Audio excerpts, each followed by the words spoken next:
Akkam jirtu sarbama mirga namummaa Itoophiyaa ilaalchisee gabaasa dhaabbata mirga namummaaf falmu Amnesty International irraa nu ga'e akka nutan dhiyeessa. Amnesty International humnooti mootummaa Itoophiyaa lammiilee nagaa ajjeesuu fi mirgoota namummaa sarbuu ragaa qabatamaan qabaa jedha. Gabaasa haaraa jechuun jimaata baaseen Amnesty International qorannoo waggaa tokko Oromiyaa lixaa fi Gujii lixaatti akkasumas godinaalee bahaa fi giddugaleessa Gondar raayyaa ittisa biyyaatiin poolisii addaatiin fi qondaaltota naannichaa waliin ta'uun dhiibbaa raawwataniin waggaa tokko keessatti namooti 39 ol Gujii keessatti ajjeefamuun naannoo Amaaraatti immoo namoonni 130 ol dhumuu beeksiseetii jira. Yeroo gabaasa itti dhiyeesse kanatti namoota dhuunfaa 80 ol ta'an Finfinneetti, Gondaritti, Ayimbaatti,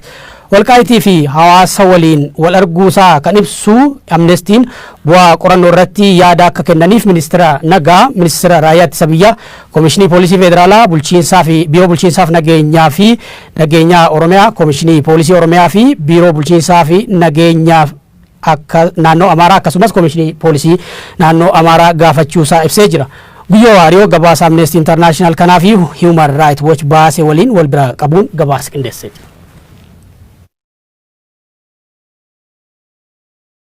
Humnoonni mootummaa Itoophiyaa lammiilee nagaa ajjeesuuf mirga namoomaa sarbuu ragaa qabatama qabaa jedha dhaabbati mirga ilmaan namaatiif falmu Amnesty International. Riifoormii qabiinsi mirga namoomaa filannoo waliigal biyyaalessaa boora'uu nageenyaaf deebii loltuu mootummaa ejjeecha admaleetiif dhaansi daba cubbuu maayikalaawii qilinxoo qaalitti dabalatee qabiinsi mirga namoomaa gad fageenyaan ka qoratu Human Rights Watch waggoota 28 darbaniif dab mootummaan Itoophiyaa uummata nagaa keessumatti Oromoo irra godhaa ture dubbif qorannootiin barreeffam fuul 70 caalaaf haa mootummaa jijjiirama Abiy Ahmed ta'a. Mootummaan biibulchi labsii yeroo muddama ta COVID-19 ittisuuf baate jala dhokachuun mirga gaazexeessitoota, namoota siyaasaa, quuqamtoota mirga namoomaatiif rogeeyyii miidiyaa hawaasaa mata qeequu jirka jedha dhaabbati teessoo fi Niiwoork godhachuun biyyolla keenya irra waa'ee dhimmi Itoophiyaa ilaallatu hordofun namooti miidiyaa hawaasummaa irra waan barreessaniif yookaan waan rakkoo uummata isaanii dhageeffachuuf socho'an qofaaf mirgi isaanii sarbamee mandhaa darbatamuun akka maduwanii jedhe. Yeroo tokko qofa osoo hin taane yeroo sadii oliif mootummaa Dr. Abiy Ahmed himatu Human Rights Watch akkaataa seera mirga namoomaa idil addunyaaf fayyaa hawaasaaf jecha mirgi yaaduu fi bilisaan ibsachuu hambisuu yoo danda'amellee mirga kan sarbuun garuu hin danda'am jechuun gabaasisa kajilamaan dur mootummaa biibulchirra baas keessatti akeekachiis. Ulee aadaa hin qabne hidhamu namootaatiif jecha suukaneessa Itoophiyaa keessatti ta'uu jiraan waan mufata fakkaatan dhaabbilee mirga namoomaa hedduun Itoophiyaa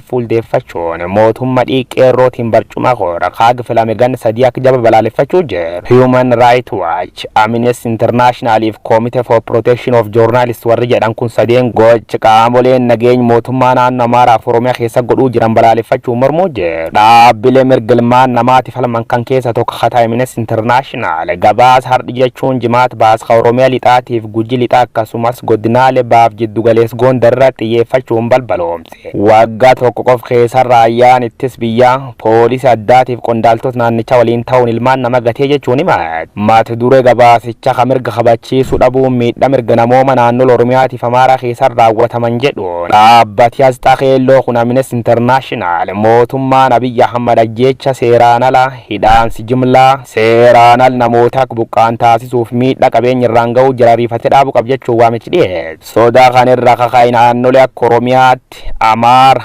uumatoota kibbaa Harariif Dirree Dawaa wal dhabdeen akka uumamtuuf sabab ta'ee jira jedhan jaalaqaa barkum 2019 mootummaan Itoophiyaa garee nageenya lixaaf Gujii irratti hojjetu hundeessee ture jedhe. Gareen kunis kaayoo sochii milishaa gandaa poolisii adda Oromiyaatiif poolisii idilee akkasumas raayyaa ittisa biyyaatiin deeggaramuun waraan bilisummaa Oromoo yookaan WBO bosona jiru godinaalee lamaanitti argamu hordoof akka qabibsa baasuus dubbiin tuni dhibiin bakka buufamuun bara 2019 qof keessa godin Gujii baana gooro doolaatiif godin Gujii lixaana duddaawwan namoota 39 ajjeefamuu birga'ee jedhan. Warri ajjeefaman kan keessa 29 kan ta'an gooro doolaa raayyaa ittisa biyyaatiif poolisii Oromiyaatiin yoo ajjeefamanii namooti 16 immoo dugdi daawwaatti manna tokko malee jimlaan ajjeefamuu raga qabatama qab jechuun mootummaa Dr. Abiy Ahmed addunyaatti maal. Ji'oon kololeessa kee gooro doola gandira roodha addachimiyeessa Abdullaahi Guluu Alakeetiif qaanqee utara shuree firooti isaanii kaawwaboo deeggartuu jedhuun isaa waabiin ijoollee tan baasuuf dhumnaan dhukaas irra banan ijjeessan ka jedhu gabaasi dhaabbati mirga namooma kun Gujii keessatti ilmaan nama dabaan ijjeefamuun awwaalallee dhowwataman jechuun jiraattota naannoo waabeffachuun gabaasisa keessatti qammaleellee naannoo Amaara magaal Gondar gam Kaabaatiif bakka hawaasni qimaanti jiraatan miidhaan gandoota akka Arbaabaa Walqaa'iif Saayinaan raawwatame duuka jedhu dhaabbati kun haleella hawaasa kanaanis waluma gala yoo xiqqaate namooti 130 ajjeefamu dubbata. Ajjeecha namoota nagaa kan naannoo Oromiyaatiif Amaara keessa bulchiinsa mootummaa Dr. Abiy Ahmad ta'e qaamolee nageenya bal'ise haqeeqa Amnesty International gabaas kanaan waajjira muummichi ministeera raayyaa ittisa biyyaa ministeera nageenya koomishinii poolisii akkasumas abballang waligal federaalaatiif wanni kun akka fala argatu waamichi dhiyeessu gabaasisa keessa baase. Yeroo gabaas kan barreessutti namoota dhuunfaa 80 ol ta'an Finfinnee Gondar Aywaamba Walqaa'iitiif hawaasa dhaqee dubbisa jedha Amnesty International bu'aa qorannoo isaanii kanarra yaada kennaniif ministeera nagaa ministeera raayyaa ittisa biyyaa koomishinii poolisii federaalaa biiroo bulchiinsaaf nageenya Oromiyaa koomishinii poolisii Oromiyaatiif biiroo bulchiinsaaf nageenya Amaaraa akkasumas koomishinii poolisii naannoo Amaaraa gaafachuu gabaasisa haadha kan keessatti dubbata. Kan daawwattoota keenya gabaasa adda Amnesty International humnooti mootummaa Itoophiyaa lammiilee nagaa ajjeesuu fi mirgoota namoomaa sarbuu ragaa qabatamaan qaba jechuun kan baase ture. Sa'aatii oduutii walitti deebina waan daawwattaniif. Akkam jirtu sarbama mirga namoomaa Itoophiyaa ilaalchisee gabaasa dhaabbata mirga namoomaaf falmu Amnesty International irraa nu ga'e akka taanutan dhiyeessa. Amnesty International humnooti mootummaa Itoophiyaa lammiilee nagaa ajjeesuu fi mirgoota namoomaa sarbuu ragaa qabatamaan qaba jedha. Gabaasa haaraa jechuun jimaata baaseen Amnesty International qorannoo waggaa tokko Oromiyaa lixaa fi Gujii lixaatti akkasumas godinaalee bahaa fi giddugaleessa Gondar raayyaa ittisa biyyaatiin poolisii addaatiin fi qondaaltota naannichaa waliin ta'uun dhiibbaa raawwataniin waggaa tokko keessatti namooti 39 ol Gujii keessatti ajjeefamuun naannoo Amaaraatti immoo namoonni 130 ol dhumuu beeksiseetii jira. Yeroo gabaasa itti dhiyeesse kanatti namoota dhuunfaa 80 ol ta'an Finfinneetti Gondaritti Ayimbaatti Walqaa'itii fi hawaasa waliin wal arguusaa kan ibsu Amnestiin bu'aa qorannoo irratti yaada akka kennaniif ministeera nagaa ministeera raayyaa ittisa biyyaa koomishinii poolisii federaalaa bulchiinsaa fi biiroo bulchiinsaaf nageenyaa fi nageenya Oromiyaa koomishinii poolisii Oromiyaa fi biiroo bulchiinsaa fi nageenyaa akka naannoo Amaaraa akkasumas koomishinii poolisii naannoo Amaaraa gaafachuusaa ibsee jira. Guyyoo Waariyoo gabaasa Amnesty International kanaa fi Human Rights Watch baase waliin wal bira qabuun gabaasa qindeessee jira.